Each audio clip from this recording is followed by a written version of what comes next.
சாயி சச்சரிதத்திலிருந்து சில துளிகள்.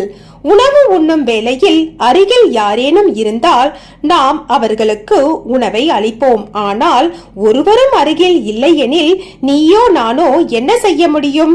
ஆனால் நீங்கள் உண்ணும் முன் என்னை நினைவில் கொள்வீர்களாக. எப்போதும் நான் உம்முடன் இருக்கவில்லையா?